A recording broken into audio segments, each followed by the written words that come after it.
Bueno, acá estamos en Santa Fe Capital y es un gustazo poder charlar con Pablo Manabela. Gracias, Pablo, por recibirnos. No, Andrés, por favor, una alegría tenerlos acá finalmente. Promesa cumplida. Sí, ya los había invitado un montón de veces, ha sido una alegría tenerlos acá. No, estamos felices. Pablo, contanos dónde estamos para arrancar la charla.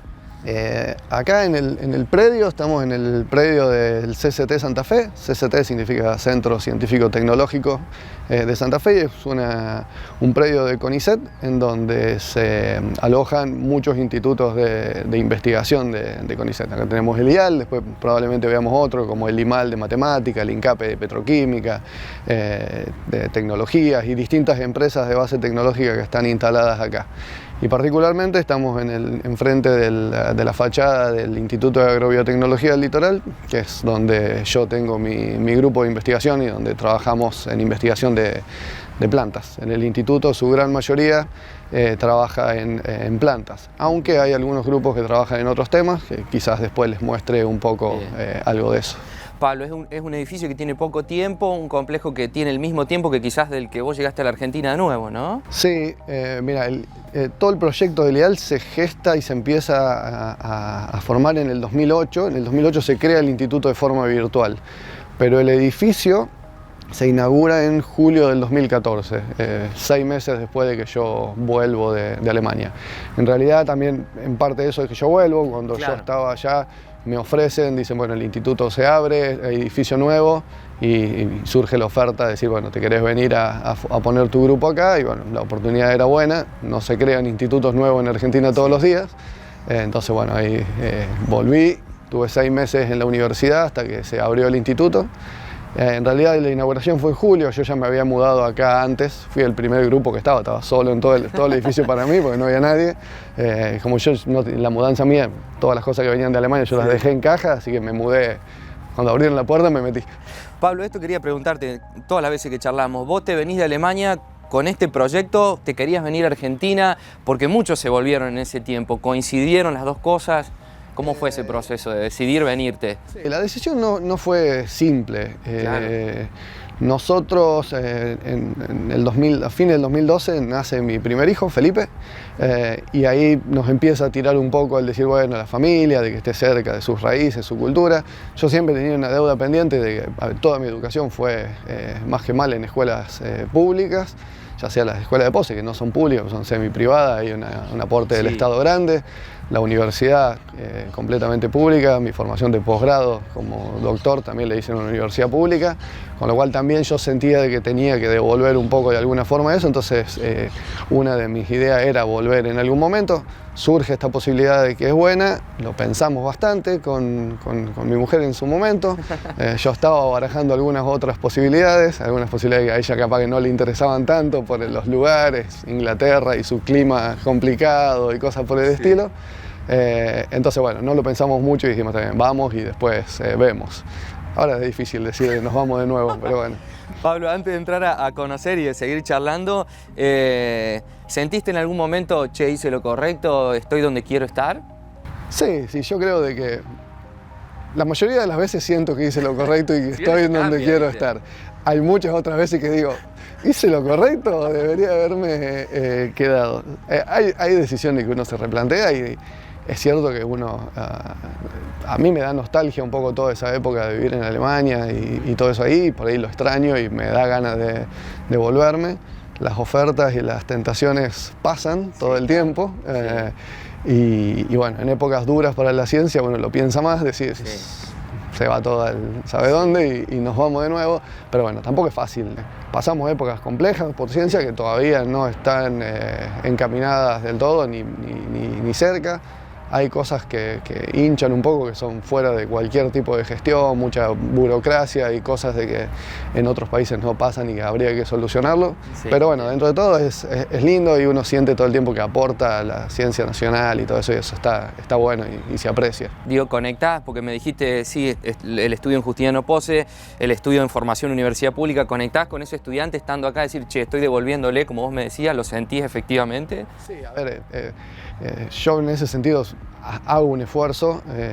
Yo además de hacer investigación acá, en donde hay muchos chicos en formación dentro de mi grupo, y además doy clase y entreno gente en la universidad. Está bueno orientarlos un poco y tratar de devolverle lo que uno, a la experiencia que uno tiene, qué sé yo. Sí. De ahí a que tomen el mensaje, no lo sé, pero bueno. Pablo, y de haber llegado estando solo y hoy que esto haya tenido un crecimiento, también es como algo a favor, digo, ¿no? Más allá de las circunstancias que... Sí, la verdad de que en ese sentido, yo siempre digo, fue bastante afortunado por distintas situaciones y mi situación en particular es bastante buena en comparación con otra gente de mi época o que volvió en las mismas situaciones que yo, situaciones parecidas. Yo volví en unas situaciones particulares, de vuelta a un instituto que recién abría, que me brindó todo el espacio, con bastante plata de afuera, con subsidios de afuera para apoyar mi investigación, con lo cual la parte financiera por muchos años no fue un problema, porque había mucha plata en dólares, euros, que permitió que el laboratorio crezca y se arme rápidamente, que si yo lo comparo por ahí con otros chicos que volvieron en la misma época, ellos todavía están tratando de arrancar, porque claro, comprar cualquier equipo con pesos, que los equipos son en dólares, cuesta arriba y les cuesta mucho arrancar. Yo por suerte eso lo tuve, el laboratorio respondió muy bien, la gente que trabaja conmigo son excelentes, con lo cual el nivel de trabajo que se hace es muy alto. Por suerte el reconocimiento nacional e internacional a mi grupo es considerable, entonces las cosas se hacen un poco más fácil porque ya uno llega a tener un nombre a nivel nacional y a nivel internacional también te ayuda un poco a conseguir subsidio, a publicar los trabajos de una forma más fácil, a que te llamen y te inviten para esto, para lo otro. En ese sentido, la verdad que hasta ahora la cosa viene siendo muy... la transición fue fácil, fue exitosa al menos. Exitosa. Bueno, vamos a adentrarnos en esta historia con Pablo, quien ya nos va a llevar a conocer un poquito más este mundo maravilloso que tenemos acá en la Argentina y en Santa Fe capital. ¿Vamos nomás? Vamos.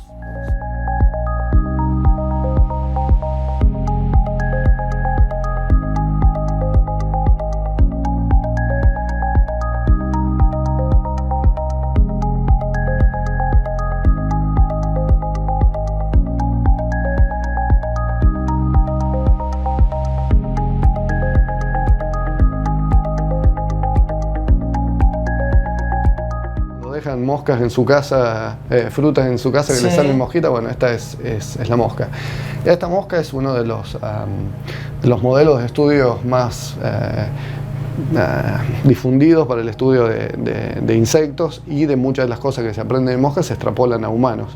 Entonces hay un grupo de investigación acá en el IAL que trabaja con eso, con desarrollo en mosca y estudian algunos procesos de cáncer y cosas en mosca que después se extrapolan a los humanos. Acá ven que hay algunas más masivas, tenemos un montonazo de moscas. En esto se hace mucho screening, se mutagenizan las moscas y se buscan moscas que tengan características en particulares. Ellos estudian mucho con longevidad, moscas que viven más tiempo y cosas por el estilo.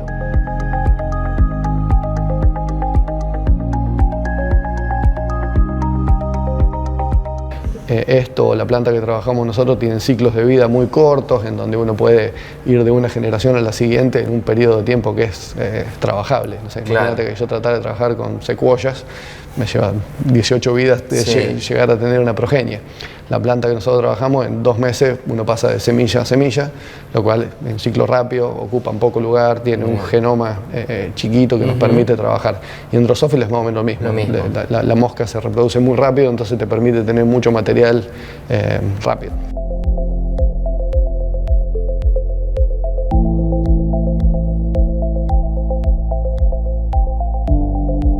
Conectan esto, abren la canillita, eso tira dióxido de carbono y mantiene las moscas dormidas. Como que las anestesian, entonces se ponen ahí con la lupa, las miran, eligen las moscas que quieren, las moscas están moscas. Y ahí pueden separar las moscas que quieren.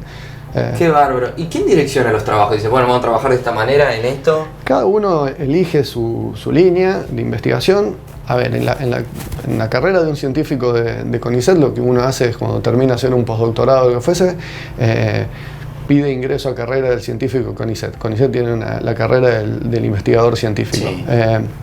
Es cuando uno pide el ingreso a carrera, uno presenta sus antecedentes, presenta el tema y el proyecto en el que quiere trabajar. Hay una comisión evaluadora de científicos de renombre del país que evalúa el proyecto, si es viable, si no es viable, si la persona que presenta el proyecto tiene antecedentes que justifiquen hacer ese proyecto y que no sé, generen una expectativa positiva hacia esa persona. Si todo está bien, se les da el ok y entran a la carrera de investigación científica, y además esa persona, cuando se presenta, tiene que presentar un lugar de trabajo en algún instituto de CONICET o universidad del país. Lo tienen que haber aceptado también con ese proyecto. Si esas condiciones se cumplen, la persona pasa a ser investigador de CONICET, y después esos proyectos siguen siendo todo el tiempo puestos a pruebas, porque uno tiene que conseguir fondos para hacer esos proyectos, con lo cual uno aplica para fondos a otras agencias, por ejemplo la Agencia Nacional para la Promoción Científica y Tecnológica, que son los que nos dan plata para hacer investigación. Entonces uno ahí presenta de nuevo lo que quiere hacer por los próximos 3 años, justifica los experimentos que piensa hacer, los resultados que piensa obtener, qué tan factible es el proyecto, resultados preliminares, los antecedentes de uno como persona, se te evalúa. Y si es favorable, te dan fondos para poder hacer el proyecto de investigación. En tu caso, Pablo, vos ingresaste con ese sistema, de esa manera, con tus trabajos acá. Sí, yo en realidad el ingreso a carrera, yo cuando volví a Argentina ya volví siendo investigador. Yo apliqué desde allá y me aceptaron antes de que volvieran, con lo cual cuando llegué a Argentina yo ya era investigador de CONICET. Y después sí entras en ese círculo, o pedir plata a nivel nacional o pedir plata a nivel internacional, que obviamente es bastante más difícil. Pero bueno, es el círculo y es lo que tenemos que hacer todo el tiempo. O sea, sin fondos no se puede hacer. Todo lo que hacemos nosotros es muy caro. Entonces, bueno, se necesitan fondos para hacerlo, y también uno entiende que los fondos son finitos. Y bueno, se reparte entre los mejores proyectos, uno siempre asume.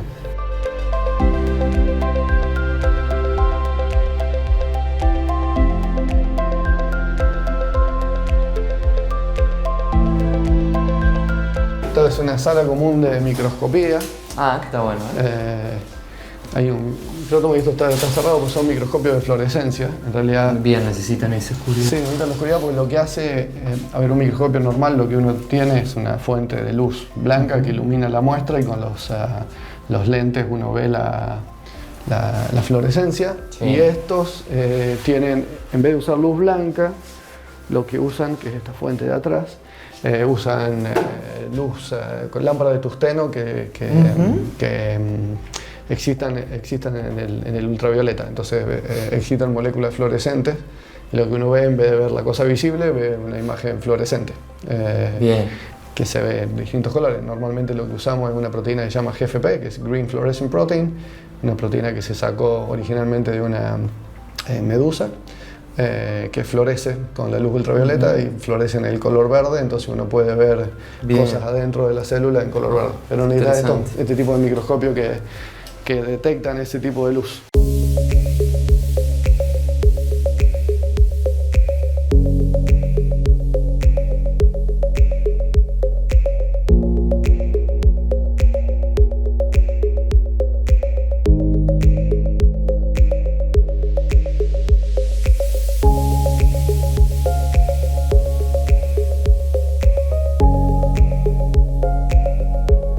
Las plantas tienen una característica que se llama totipotencialidad, que eso quiere decir que cualquier célula de una planta se puede convertir en una planta nueva. Es como, no sé, imagínate que vos te cortás un pedacito de un dedo y generarías un Andrés nuevo. La planta lo puede hacer porque todas las células de la planta pueden generar una planta nueva. Entonces nosotros podemos generar plantas desde pedacitos de planta. Y esto, entonces lo que se hace es, se transforma ese pedacito de planta, se le mete algún gen de interés que uno quiera, y después se regenera una planta nueva. ¿Y eso nuevo tiene las mismas características, digamos, en la estructura? Sí. Estas están muy chiquitas, pero estas ya son en estadios más grandes. Esto originalmente fue eso, y se genera una planta nueva.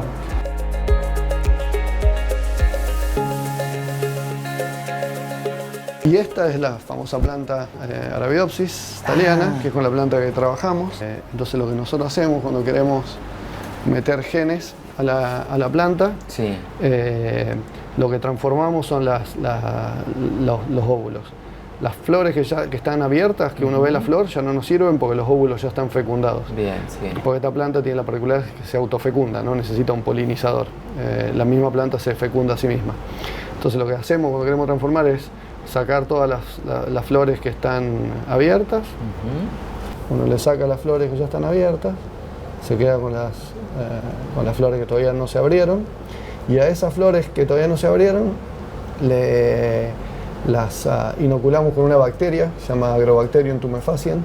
Agrobacterium es una bacteria que normalmente, en condiciones normales, infecta una planta cuando está herida y le genera un tumor. Normalmente cuando uno ve un árbol que tiene como una protuberancia, un tumor, son ese tipo de bacterias que colonizan. Y cuando la bacteria coloniza, normalmente le transfieren parte del ADN de la bacteria a la planta. Bien. Nosotros esa parte del ADN que la bacteria normalmente le transfiere a la planta, se la sacamos a la bacteria y le ponemos un pedazo del ADN que nosotros queremos que entre a la planta. Entonces infectamos los óvulos, la bacteria le mete el gen adentro del óvulo, ese gen se incorpora al genoma del óvulo y la planta que nazca de ese óvulo va a ser transgénica. Pero nosotros, además de meterle el gen que queremos, le metemos un gen de resistencia herbicida. Entonces después a la semilla que obtenemos la sembramos en una maceta, en tierra con el herbicida, y todos los óvulos y semillas que no hayan recibido el gen de interés se mueren, y las que recibieron el gen sobreviven. Arabidopsis es lo que le decía, que es esta planta que estudiamos, que tiene la ventaja que tiene un ciclo de vida muy corto, es una planta chica, en este espacio tenemos cientos de plantas y las podemos acumular, tiene un genoma bastante chico, con lo cual es fácil de trabajar y hacer genética, y hay muchísimas mutantes, es muy fácil generar mutagénesis. Por ejemplo, nosotros trabajamos mucho con mutantes, acá lo pueden ver. Ustedes pueden ver que las plantas, si las ven, son totalmente distintas, las hojas y la forma, y sin embargo es la misma especie. Porque esta planta tiene una mutación en un gen que nosotros estudiamos, que es un gen que se llama GIL1. Cuando uno le muta el gen, se genera. Pablo, para quien desconozca absolutamente qué es un gen, te pregunto, y cómo es que lo trabajan, cómo llegan a trabajarlo y a conocerlo, digamos. Bien, bueno. La definición de gen uno la vamos a definir como una unidad adentro del genoma que tiene la capacidad de codificar algo. Puede codificar una proteína o puede codificar otras cosas. En el caso de lo que nosotros trabajamos mayormente, nosotros trabajamos con ARNs pequeños, o sea que los genes que nosotros estudiamos son genes que o codifican para microARNs, para ARNs pequeños, o codifican para las proteínas que están involucradas en generar eso. Un gen, en general, está compuesto por una región que se llama región regulatoria o región promotora, que es la región que le dice al gen cuándo prenderse y cuándo no prenderse. El ejemplo típico es, todas las células de nuestro cuerpo tienen los mismos genes, o sea, todas las células de mi cuerpo son iguales, tienen el mismo genoma. Sin embargo, las células del hígado van a producir algunas proteínas y las células de los huesos producen otras proteínas, si no, el hígado y el hueso serían lo mismo. Entonces, ¿qué es lo que hace eso? ¿Qué hace que algunos genes estén prendidos en una célula y otros estén prendidos en la otra célula? Bueno, en parte es esa región que está en el gen, que es como el interruptor, que le dice cuándo prenderse, a dónde prenderse, en qué lugar prenderse, en qué lugar no prenderse.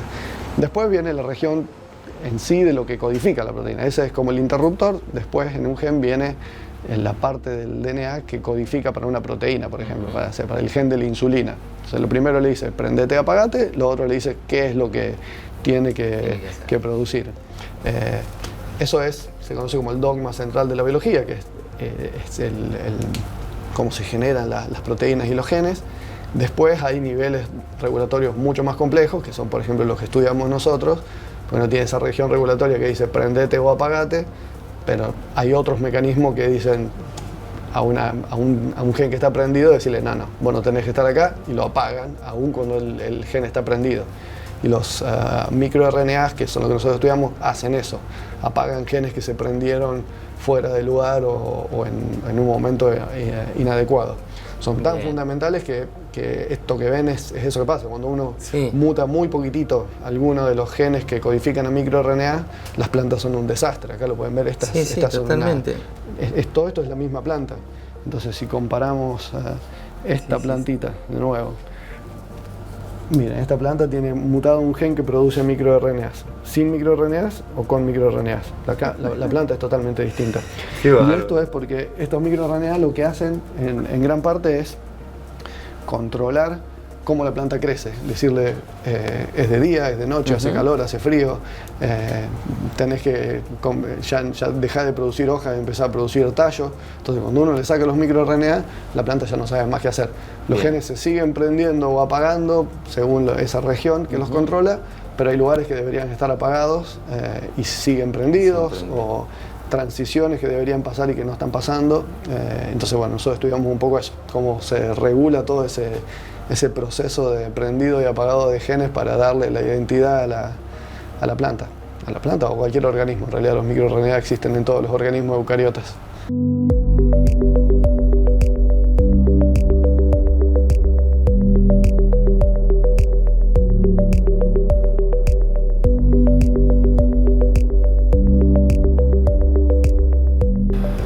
Guardamos lo que haga falta, muestras y ARNs. ¿Qué puede contener una cápsula ahí, por ejemplo? Estos son stock de bacterias. Normalmente cuando uno tiene que guardar un gen, por ejemplo nosotros cuando clonamos muchos de estos genes, el de CARP9 que fue conocido, lo que fuese, uno saca el gen de la planta, pero para mantenerlo, lo mantenemos adentro de bacterias. Le metemos el gen en una bacteria y ahí lo guardamos. La bacteria se encarga de guardarlo y nosotros cuando lo necesitamos se lo sacamos. Lo sacan a la bacteria. Es más fácil que guardarlo en la planta. Claro.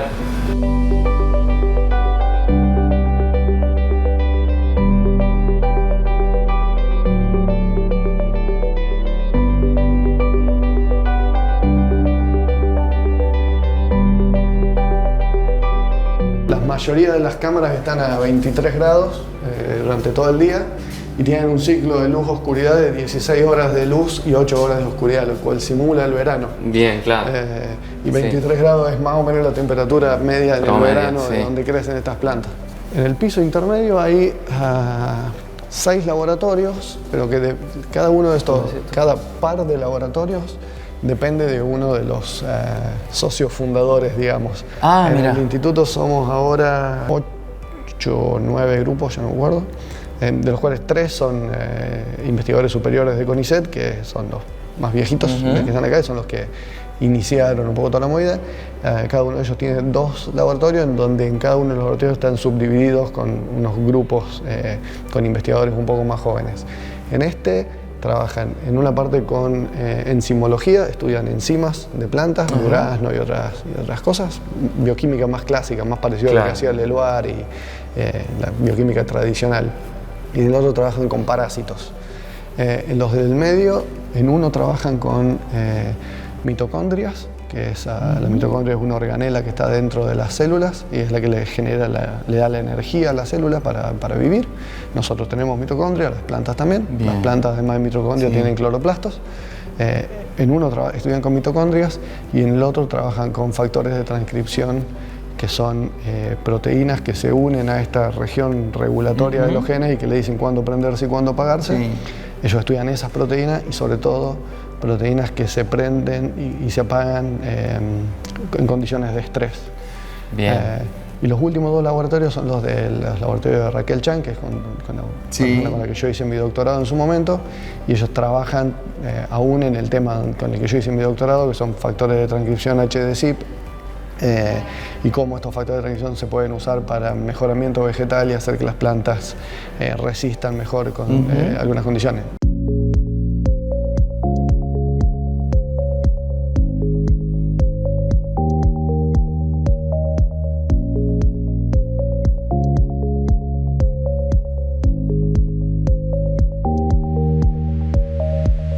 Acá tenemos una pequeña sala en donde se hacen lo que se llama PCR en tiempo real, qPCR, que es la máquina que ahora con el COVID habrán escuchado nombrar, que era con las que originalmente se hacen los testeos por PCR, ¿no?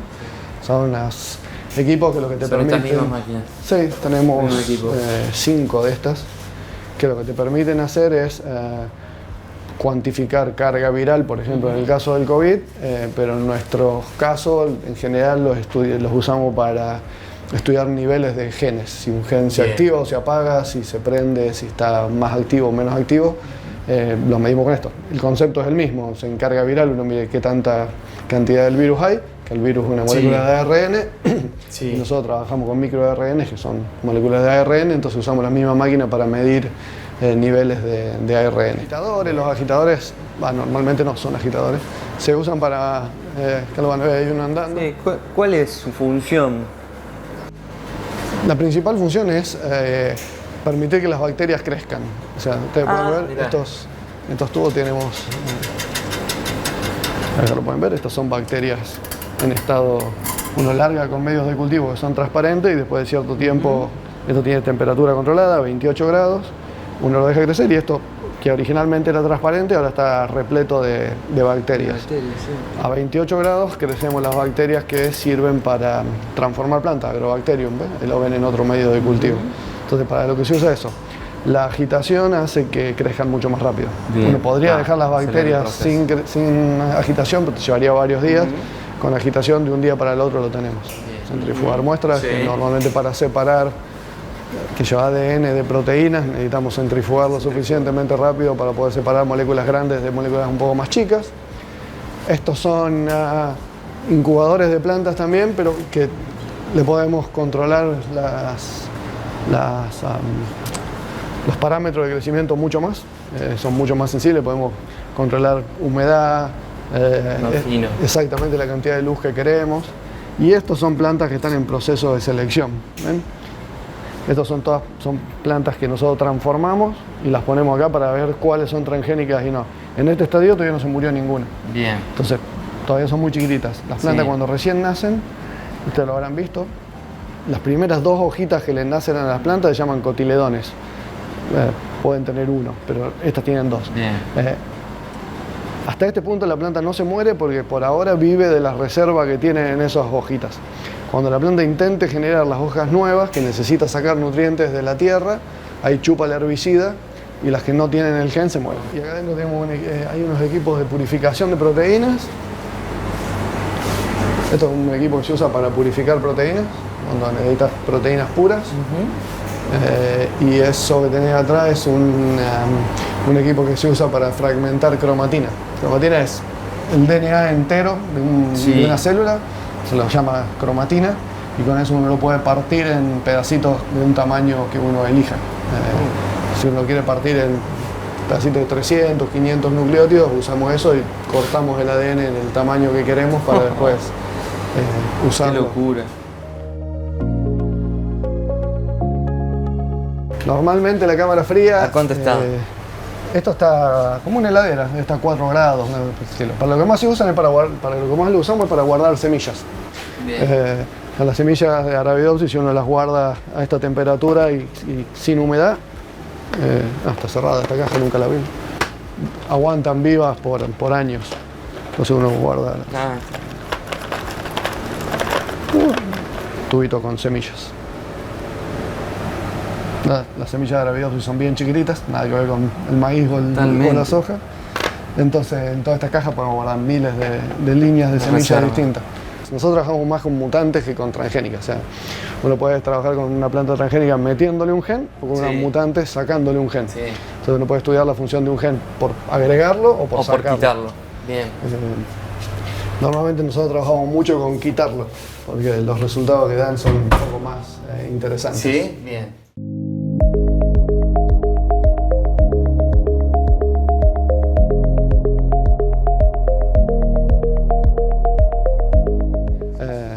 Y este es mi laboratorio, así que ahora vamos a ver. Arriba tengo el Hall of Fame, que son las sí, eso estaba mirando antes. Las que nos aceptan. Sí, bueno, ya vamos a charlar de la última, de Nacho. Nos van aceptando para tapas.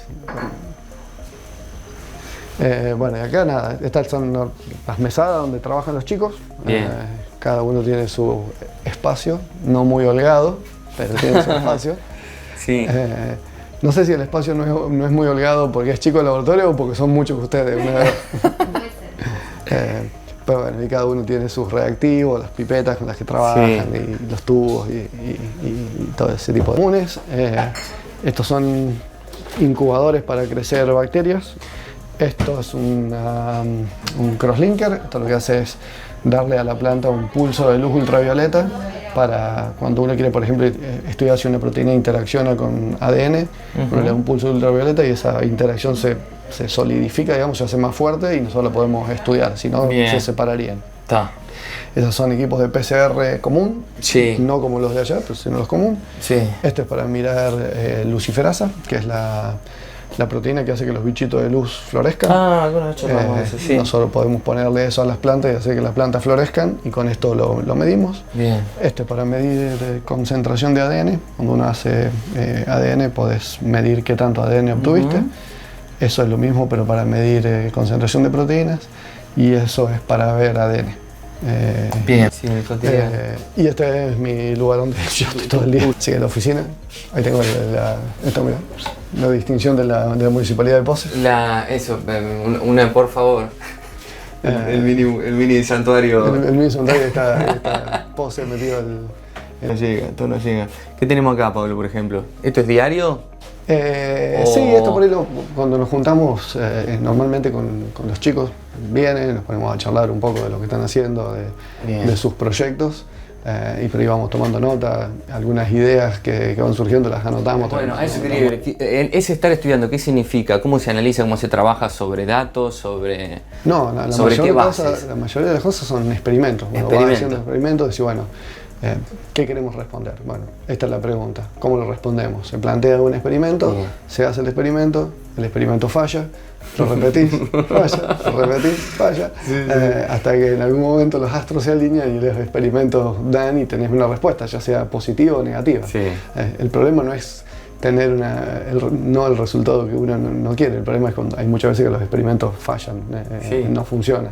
Entonces no puedes sacar ninguna conclusión y uno tiene que o replantear el experimento para cambiar algunos parámetros para hacerlo de vuelta, o cambiar estrategia y buscar otra estrategia distinta. Entonces bueno, también en parte de la ciencia es la capacidad de pensar un experimento para poder responder una pregunta, generar la pregunta obviamente, y después poder analizar el resultado, y eso es lo que ellos aprenden en parte, es a generar un criterio y una forma de analizar los resultados, de decir, bueno, me dio esto, ¿qué quiere decir? Acá muchas veces no tenemos un blanco y un negro, hay veces que sí, pero hay veces que hay grises en el medio, entonces decir, bueno, la hipótesis que teníamos hay que reformularla, hay que cambiar la hipótesis en base a los resultados que tenés. Siempre mi ex jefe decía que uno tiene que diseñar los experimentos para demoler la hipótesis. Si uno tiene una hipótesis, vos tenés que tratar de demostrar que esa hipótesis es incorrecta. Si no lográs demostrar que es incorrecta, es porque es correcta. Entonces es parte de lo que hacemos acá, ¿no? Entonces pensar de que cualquier trabajo que hacemos acá, desde el momento que empieza el proyecto hasta que publicamos el trabajo, o sea, damos a conocer al mundo los resultados, nos llevan 3, 4 años tranquilamente.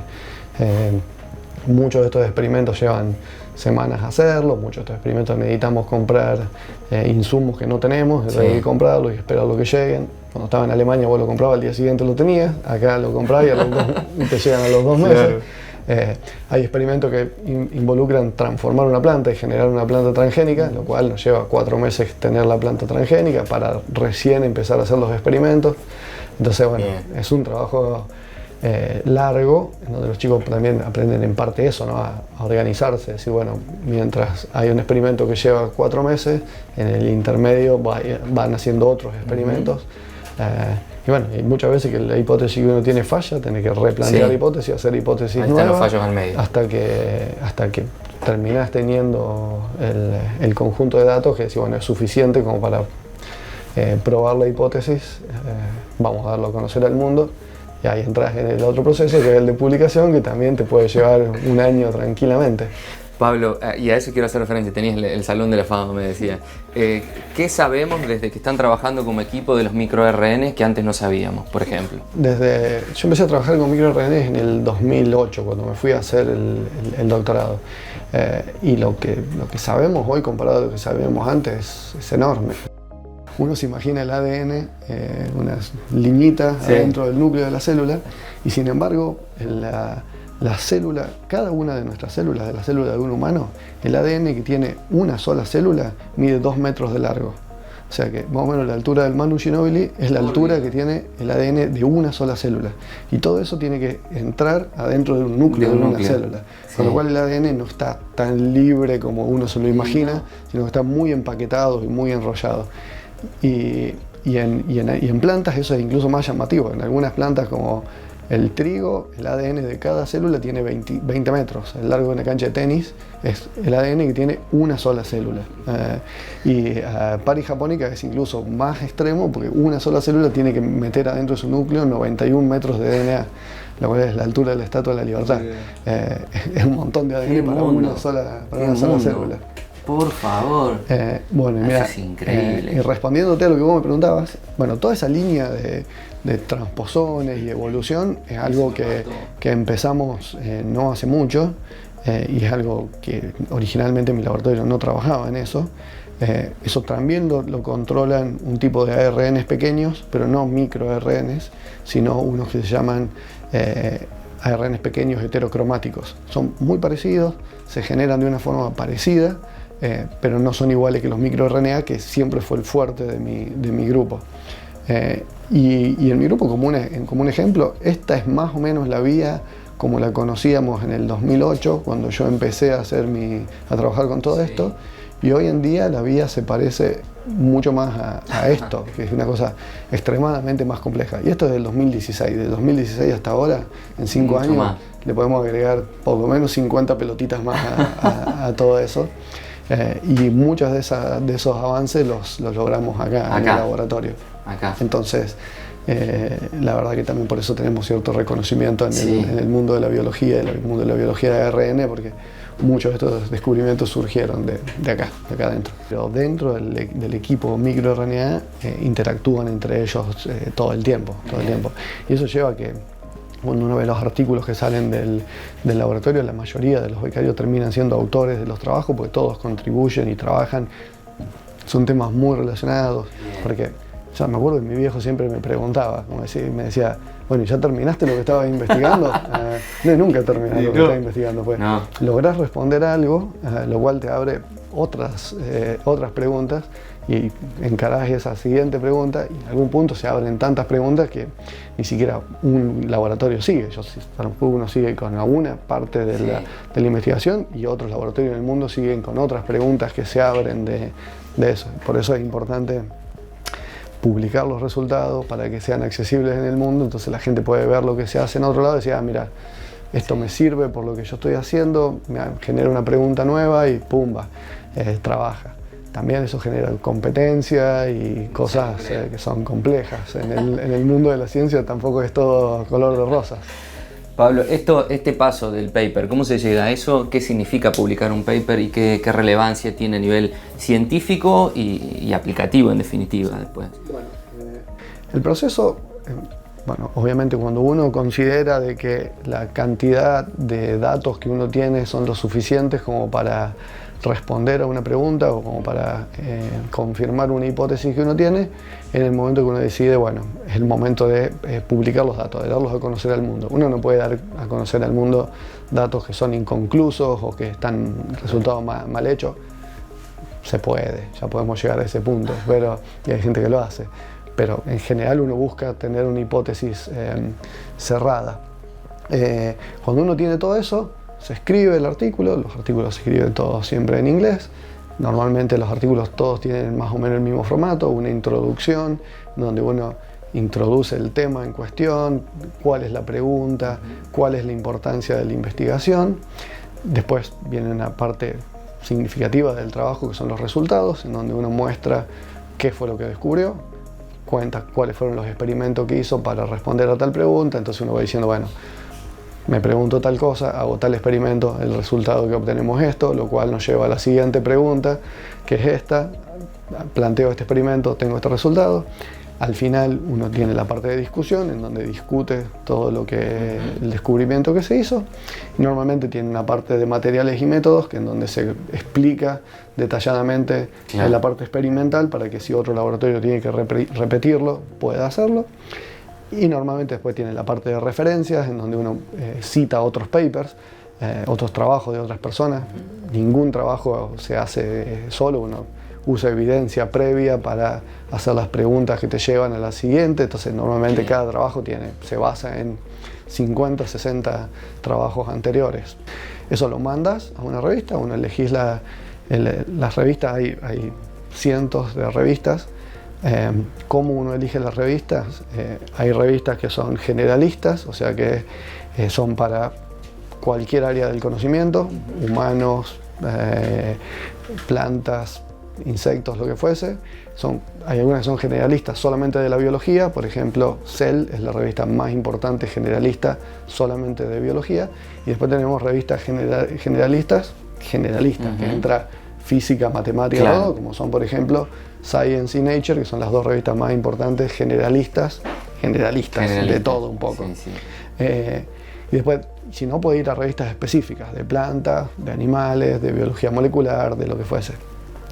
Y las revistas a su vez están rankeadas según una cosa que se llama Impact Factor, factor de impacto, que es qué tantas veces los trabajos que se publican ahí llevan a algo, digamos, o se citan. Entonces, normalmente las revistas que tienen más Impact Factor quiere decir que normalmente publican trabajos más importantes. Sí. Uno elige la revista teniendo en cuenta más que nada lo que descubriste, qué tanto impacto va a tener en el mundo. Y ahí en la primera etapa los editores dicen, sí nos parece, sí compartimos tu opinión sobre tu paper, o no compartimos tu opinión, tu descubrimiento no es tan importante como vos pensás, mandalo a otra revista más baja, o si ellos consideran de que sí lo es, lo mandan a pares revisores y ellos van a hacer las críticas pertinentes. Normalmente esas críticas pertinentes vienen con una lista enorme de experimentos, de decir, muy lindo lo que decís, pero bueno, demostrame esto por esta otra técnica. Y normalmente las revistas te dan depende, si lo que te piden es razonable, te dan unos 3 meses para hacer los experimentos. Y ahí es en donde entra la paranoia acá adentro y los chicos no salen del laboratorio para hacer todos esos experimentos y cerrarlo. Ahí mandás la respuesta a los revisores, el artículo vuelve a los revisores, lo cual le dicen, sí, se respondió todo lo que yo quería, estoy conforme, esto está listo para ser publicado. Y ahí la revista te acepta el trabajo para ser publicado. Y después, dentro de todos los trabajos que van a salir en un número de una revista, el editor en jefe de la revista o la mesa editorial elige cuál es el trabajo más trascendental para que salga en la tapa. Pablo, ¿qué publicaciones han tenido como equipo de trabajo desde que estás acá? ¿En qué revistas? Publicamos un montón. En 2015 publicamos un PNAS, que es el Proceeding of the National Academy of Science de Estados Unidos, que es la revista de la Academia Nacional de Ciencias de Estados Unidos, que es una de las revistas más prestigiosas del mundo. Sacamos un artículo ahí en el 2015 y después sacamos otro en el 2019, cuando contamos todo esto de los transposones y todo eso. En el 2018 publicamos uno en una revista que se llama Developmental Cell, que es de la revista Cell, que son una de las revistas más importantes generalistas de biología. Ese fue un artículo que también tuvo muchísima repercusión y mucho impacto. Y después, entre el 2020 y el 2021, publicamos 3 artículos en Molecular Plant, que es la revista más importante de plantas hoy en día. Y en esa, en Molecular Plant, es en donde además en este último salimos en la tapa, que es el artículo nuevo. Bueno, contar un poco de eso, cómo fue. Vamos a charlar un poquito del trabajo de investigación que resultó en esa etapa. Los papers normalmente tienen autorías. Sí. En el mundo de la biología, los autores se ordenan. El primer autor, el primer nombre que aparece es normalmente la persona que estuvo trabajando con las pipetas en el laboratorio y haciendo los experimentos, y la última persona, que en este caso soy yo, es normalmente el director del grupo, el de la idea y todo eso. Y normalmente esos son. Bueno, Damián se unió al laboratorio hace ya como 4 o 5 años. Cuando vino empezó a trabajar con un proyecto que a mí me interesaba bastante, que era entender cómo los microRNA salían desde el núcleo al citoplasma de la célula. Lo primero que ve rápidamente es que esta proteína Hasty, que se pensaba que hacía eso, no lo hacía, o sea que los primeros experimentos demostraban que no lo hacía, y empezó a buscar quién lo hacía. al tiempito que él estuvo acá, hace un año que ya llevaba haciendo experimentos, nosotros teníamos una hipótesis de cómo pasaba eso, y salió un paper publicado que demostraba lo que nosotros pensábamos. Lo cual está bueno porque nuestra idea era correcta, pero el problema es que se adelantó otro, con lo cual él perdió todo eso, con lo cual todos los experimentos que había hecho ahí como que se perdieron. Pero bueno, él ya había empezado con esto y dice, bueno, voy a seguir estudiando, y si HASTI, esta proteína, no saca los micros del núcleo, algo tiene que hacer. ¿Qué hace HASTI? Voy a empezar a estudiar eso. Y bueno, empezó a estudiar un poco qué es lo que hacía HASTI, y empezó a ver de que la célula, las distintas variantes de esta proteína o no podían entrar al núcleo o no podían salir del núcleo, y cada vez que él encontraba una variante de esta, mirábamos qué pasaba con los microRNA. Después se fue 4 meses a Alemania, al laboratorio donde yo había hecho mi postdoctorado. Yo hablé con el director del laboratorio allá, le dije, che, mira, te mando a este chico, pues necesitamos hacer unos experimentos que acá no podemos hacer, para que lo vaya a hacer allá. Se fue, y ahí lo que logramos descubrir es de que HASTI, muy diferente de lo que se pensaba, lo que hace es de que entra al núcleo, hay una proteína que él encontró que se llama importina A, que mete esta proteína dentro del núcleo. Una vez que entra dentro del núcleo, se va hacia el ADN y se une al complejo de transcripción, al complejo que prende o apaga los genes. Se une ahí, y cuando se une, permite que toda la otra maquinaria, que son las que producen el microRNA, se acomplejen y formen el complejo de procesamiento. Sin esta proteína no pasa. Entonces, cuando sacas la proteína, la planta deja de producir microRNA, y la planta es una plantita horrible, y cuando lo pones, permite que se forme este complejo, y nos permitió también plantear lo que después está haciendo ahora Lucy. Él vio que todo esto pasaba a nivel DNA, no pasaba después. Yo sé que vos te acordás la vía, el pathway que te mostré, es como que tenés el gen y después las cosas van pasando en el núcleo. Él vio de que la maquinaria de procesamiento se estaba ensamblando ahí, en el gen. Entonces, él publica eso, demostrar de que la maquinaria se ensambla ahí, en el gen mismo, y de que esta proteína es la que permite que eso se ensamble, y es la que nos lleva a nosotros a decir la siguiente pregunta, y decirle, Lucy, mira, esto se está ensamblando ahí, se está ensamblando mientras en el gen, eso se tiene que estar procesando mucho más rápido de lo que se creía, vamos a estudiar eso. Entonces ahí también está la interconexión de cómo sigue la siguiente pregunta. Entonces bueno, mandamos el paper, la revisión fue buena, hubo muchos experimentos que hacer. En el medio de toda la revisión nos agarró la pandemia. Nos agarró que Damián, él es de Córdoba, y la pandemia se fue para Córdoba y quedó que no podía volver a venir para acá. Entonces bueno, algunos de los chicos del laboratorio tomaron la posta y le ayudaron para hacer los experimentos. Y bueno, lo mandamos, lo aceptaron y nos dijeron, bueno, manden un cover. El artículo es bastante importante porque cambia todo el paradigma, entonces manden algo.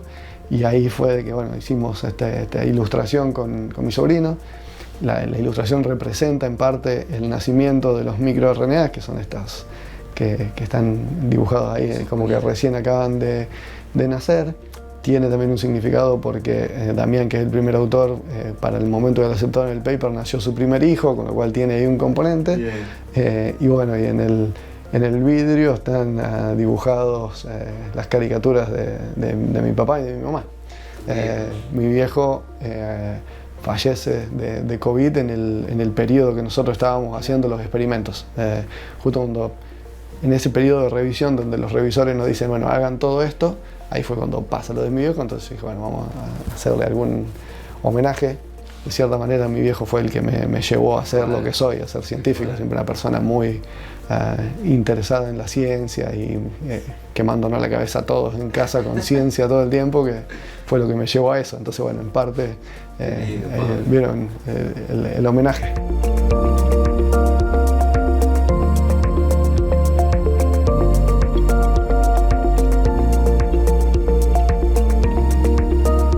Mi viejo, una persona apasionada por la ciencia, él siempre me lo dijo, siempre de que él le hubiera encantado ser científico, pero claro, imagínate nacer a principios del siglo pasado en Pose, por más que la familia de mi viejo económicamente quizás no le iba muy mal, su papá murió cuando él tenía 5 años, con lo cual irse a estudiar a Córdoba en esa época era totalmente impensado.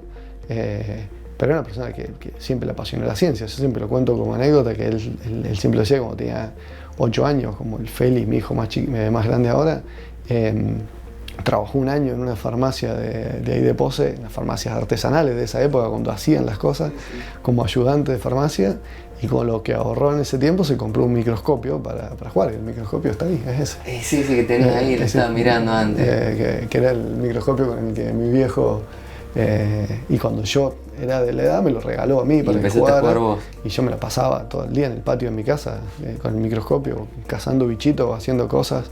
En un momento mi viejo me dio incluso en su casa, en mi casa paterna, hay un pequeño cuartito que cuando yo nací era depósito. Él antes lo usaba como para sus hobbies y en un momento lo vaciaron y me lo dio para que yo me armara un laboratorio. Así que cuando iba a la primaria todavía tenía un laboratorio ahí que me juntaba, por ahí venían algunos de mis amigos y nos poníamos a hacer experimentos, lo que sea. Cuando yo estaba aburrido me ponía a hacer experimentos, me habían regalado algún set de química, y siempre me gustó mucho eso.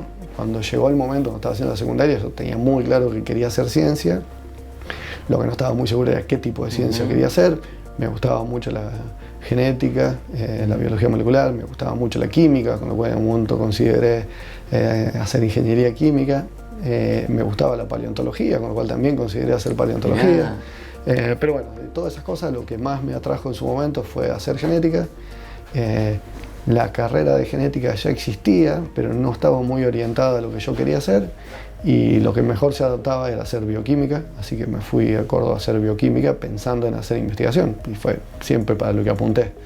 Así que yo creo que desde que me acuerdo que quiero ser científico. Che, y siempre supiste que era posible, digamos, viste que a veces hay frustraciones, o decir, che, yo la verdad que este camino... Sí, no, yo siempre lo encaraste con esperanza, digamos, de una manera. Yo soy una persona totalmente optimista, nunca creo que las cosas van a salir mal, así que yo eso siempre pensé de que lo iba a lograr. Fui cambiando durante el transcurso de mi vida la percepción de qué era lo que quería hacer dentro de la ciencia, o también la idea de lo que tenía de qué era ciencia. Es grande la palabra. Claro, y cuando estaba en la secundaria en Pose, lo que yo me imaginaba de ciencia es lo que por ahí uno ve en Discovery Channel, ¿no?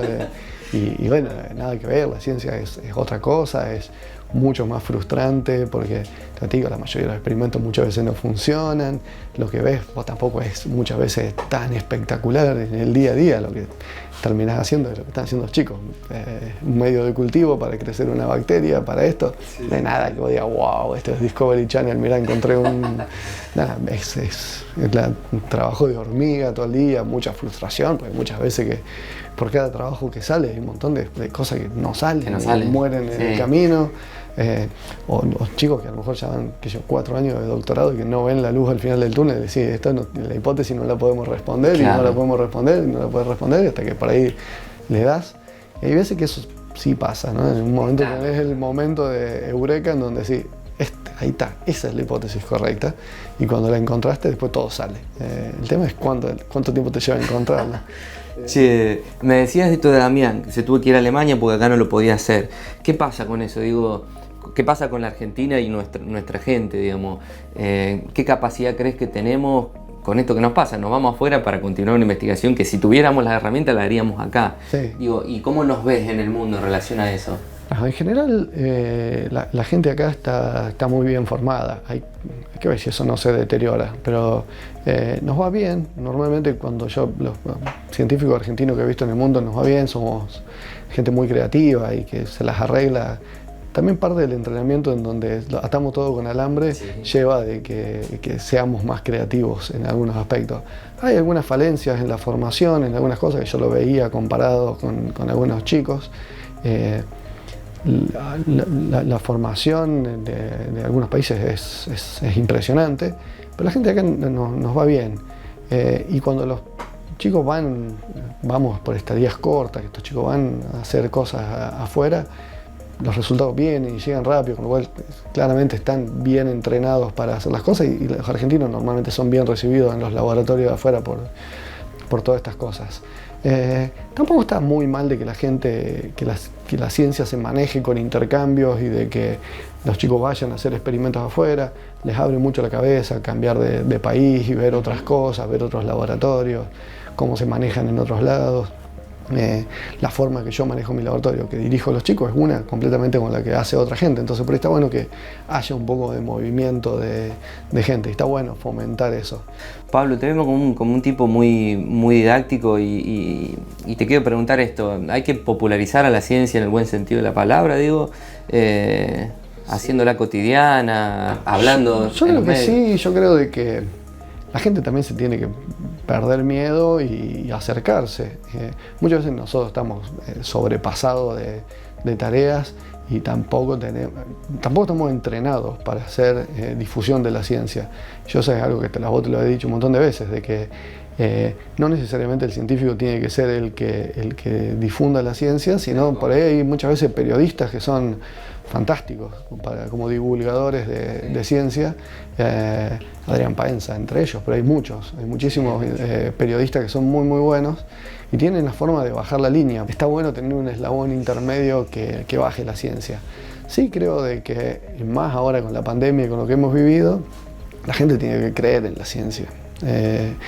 Y una de las cosas que a mí me dio un poco de miedo, si lo querés escuchar como palabra, durante la pandemia, fue una tendencia a la no creencia en la ciencia, ¿no? Y hacia el terraplanismo, a creer en cualquiera. Un periodista que te digan tomen dióxido de cloro cuando tenés 100 científicos o 1000 científicos atrás que te dicen no tomes eso porque es tóxico, y le creemos a cualquiera. Entonces sí, no hay que politizar esto y no hay que pensar de que los científicos van a tener una bandera política y lo que le dicen. Habrá algunos que sí, pero hay que creer en la ciencia, hay que confiar en la ciencia. Hay negocios atrás de la farmacéutica y todo eso, sí, claramente, pero uno tiene que creer en la ciencia y no tiene que dejarse guiar por creencias, sino que en serio nos acercamos al terraplanismo y pensar de vuelta de que la Tierra es plana, porque alguien crea de que la Tierra es plana. Entonces no está bueno eso, y algo que vi que pasó un poco en todo esto, ¿no? Sí. Y en ese marco, ¿qué lugar debe tener la ciencia, Pablo, en nuestra vida, en la sociedad, en un país, en la educación, en la escuela? Bueno, o sea, yo creo de que algo importante en todo esto es de que la educación científica debería ser mucho más fuerte. Es mucho más difícil engañar a una persona que tiene los conocimientos básicos necesarios que a una persona que no los tiene. Yo eso lo doy siempre como ejemplo. Yo me acuerdo cuando estaba en Alemania, una vez una chica que estaba pasando del penúltimo al último año de la secundaria, ella quiso pasar un verano trabajando en un laboratorio porque ella después quería, en teoría, hacer ciencia y quería ver si le gustaba o no le gustaba. Entonces quiso pasar el verano trabajando en un laboratorio, lo contactó a mi jefe en ese momento. Mi jefe en ese momento me dijo, sí, fantástico, Pablo, toma, encárgate vos. Ya cuando la chica iba a venir, lo primero que dije, bueno, tráeme tus carpetas de biología y de química, así veo de dónde largamos. Y la verdad que cuando vi las carpetas casi me caigo de traste, era impresionante. El nivel que esos chicos tenían en lo que sería, no sé, quinto año de la secundaria, era el equivalente a los chicos de acá de probablemente segundo o tercer año de biología. Era un nivel muy alto. Y a una persona con ese nivel de educación es mucho más difícil de engañarla, porque tenés lo básico. Yo no digo que lleguemos a ese nivel, pero que hay que fortalecer los niveles de educación, sobre todo a nivel de primaria y secundaria, para darles herramientas a la gente es fundamental. ¿Cómo nacen las preguntas que se hacen acá? ¿Cómo nacen las hipótesis? ¿En qué momento? De cervezas, calculo. No sé, eso es difícil de saberlo, cuándo surgen. Muchas veces surgen leyendo, ¿no? Es importante en la ciencia leer todo el tiempo. O sea, nosotros no dejamos de estudiar jamás. Todos los días tenemos que leemos nuevos artículos que salen, nuevos descubrimientos que otros laboratorios publican. Y muchas veces hay algo de tus resultados que te vienen dando vuelta a la cabeza. Esos experimentos de que te dan algo que no lo puedes explicar mucho y te quedan ahí dando vuelta en la cabeza, y de repente sale algún artículo que vos lees algo y decís, acá está, esta es la respuesta, esto es lo que está pasando. Y ahí tenés la hipótesis, es decir, lo que pasa es esto. Y ahí empezás y haces todos los experimentos. Y muchas veces es eso, o sea, estás charlando, algo de que uno tiene que fomentar en estos institutos son los momentos de charla, ¿no? Es decir, sentarnos, tomar una cerveza, ponernos a hablar de tu proyecto. Che, viste tal cosa que salió, y viste tal otra. Y ahí decís, y si no será tal cosa, y no será tal otra. Y eso está bueno. Leer y sentarse a charlar un poco de ciencia. Bueno, parece un ñoño, pero decir, bueno, no sentarte a charlar del gimnasio y de eso, sino de sentarte a charlar de eso y surgen las preguntas. Las preguntas muchas veces surgen. Y cuando te pones a hacer esto, de dibujar, las preguntas dibujadas, yo a los chicos siempre les digo, bueno, o sea, los resultados que vayan teniendo, pónganlo en un PowerPoint, empiecen a armar una historia. Fíjense qué huecos faltan y las preguntas les van surgiendo. Y es quizás lo que hace la diferencia entre algún científico y otro, es la capacidad de hacerse las preguntas que por ahí otra persona no se hacen y la capacidad de algo que para una persona le parezca normal, poder decir, eso que está pasando ahí no es normal, ahí hay algo. Entonces, ver los detalles en la vida misma, decir, epa, ¿por qué está pasando eso? Eso no es normal, ¿qué hay ahí? ¿Qué es lo raro en eso? Y después poder hacerte generar las preguntas hace la diferencia entre por ahí algún científico y otro científico y después, bueno, la capacidad de resolver esas preguntas, obviamente, ¿no? Es un combo entre todo. Está buenísimo. Pablo, bueno, gracias. Cierro con esto. Ustedes. Tenés un santuario ahí, contar un poquito qué elementos te acompañan en el cotidiano. El santuario, bueno, tengo fotos de mis hijos, claramente, y bueno, algunos premios y distinciones que me fueron dando. Esto es una medalla de la Academia Nacional de Ciencias que me dieron en su momento. Premios Carlos Berg por desarrollos científicos. Esta una que me dieron del gobierno de Santa Fe, santafesino destacado, hace unos años. Esta, de Pose. La de Justiniano. De Justiniano Pose, cuando declarado ciudadano destacado. Y después algún premio de la UNL y de CONICET. Este era un premio del Max Planck que me habían dado en su momento. Y el resto nada, un metegol chiquito que me regaló mi sobrina y lo tengo ahí de recuerdo. Y el micro chiquitito del viejo. Y el viejo, el microscopio que ya pobre está en las últimas. ¿Pasará? ¿Sigue de generaciones ahora? Capaz que sí, lo que no pasa es luz por el microscopio. Eso en el micro ya no se ve más nada, desde los lentes de la miseria. Che, Pablo, bueno, gracias. La última, o sea, el Pablo de hoy es la suma de las partes, digamos, el del Virgen Niña, el de Pose, el de Alemania, el de... Totalmente. Digo, uno es en el presente todo lo que fue. No hubiera podido ser hoy sin todo eso, ¿no? No, claramente. Yo creo de que la crianza en el pueblo, a mí al menos, me formó mucho en todo esto, ¿no? El contacto todo el tiempo con la naturaleza y de poder experimentar y de poder jugar y de también tener el apoyo en la primaria, en la secundaria, en el Virgen. Los profes siempre fueron súper abiertos. Yo todavía me acuerdo, o sea, a la flaca Costa enseñándome lo que era una célula y diciéndome la célula viene de celda, porque las primeras observaciones eran en un corcho en donde se veía el agujero. Todavía me acuerdo hoy, esas clases de ciencia y de biología de la secundaria y la primaria te marcan muchísimo. El entorno, los amigos, ¿no? La gente que te rodea. Bueno, yo siempre digo, sigo volviendo Pose todo el tiempo por los amigos. Entonces, esas cosas te marcan claramente. Pablo, ¿y la ciencia es? Si yo te pregunto así, en esta charla de... falta la cerveza. La ciencia, falta la cerveza. ¿Para vos? Ahora nos tomamos una cerveza y te respondo eso. ¿Qué es la ciencia? Personalmente lo considero como una pasión, una alegría. Yo no podría vivir sin hacer esto, eso está claro, porque me encanta. O sea, mi mujer un montón de veces me dice, ¿por qué no estudiaste ingeniería química? Tendríamos mucho más plata. Sí, tendríamos mucha más plata, pero a mí me encanta esto, me encanta todos los días tener una pregunta nueva, la falta de monoteidad. O sea, esto es completamente distinto todos los días, es un desafío constante de buscar, responder, imaginar, crear.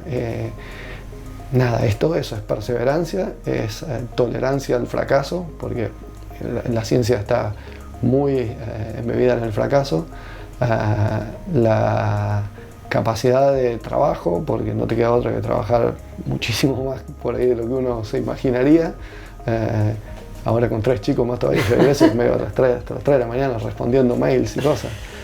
Y es, en gran parte, satisfacción y reconocimiento. Yo reconozco que en parte lo que me gusta de la ciencia también es la satisfacción que te da cuando logras un descubrimiento, cuando el descubrimiento sale y cuando el descubrimiento es reconocido a nivel nacional o internacional y que dicen, ah, mira qué copado lo que este loco hizo. Eso está bueno, el reconocimiento en la ciencia es importante y la satisfacción de pensar de que contribuiste en algo. A pesar de que muchas veces yo veo que los chicos más chicos se frustran porque les cuesta ver la luz al final del túnel. Muchas de las cosas que nosotros hacemos y de lo que yo les conté hoy, voy a decir, bueno, ¿y esto para qué sirve?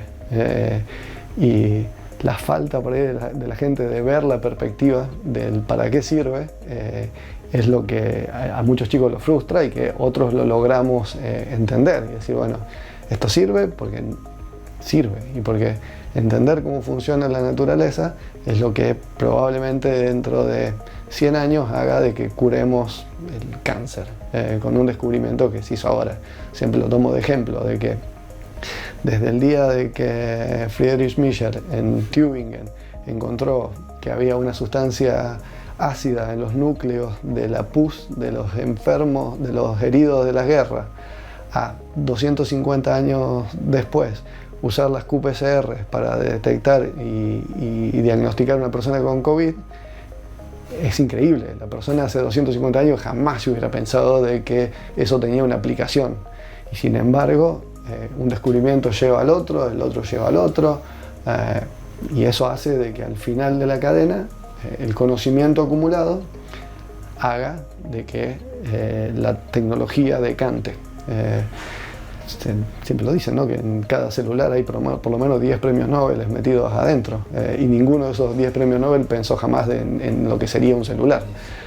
Pero necesitas suficiente cantidad de conocimiento para poder generar las tecnologías. Sin conocimiento no hay tecnología, eso es inevitable. Uno no inventa algo nuevo sin conocimiento previo. No era brevemente lo que pienso de la ciencia, ¿viste? Necesito más cerveza. Ahora nos tomamos una cerveza y lo solucionamos. Gracias. Chicos, gracias por venir. La verdad que son lo más.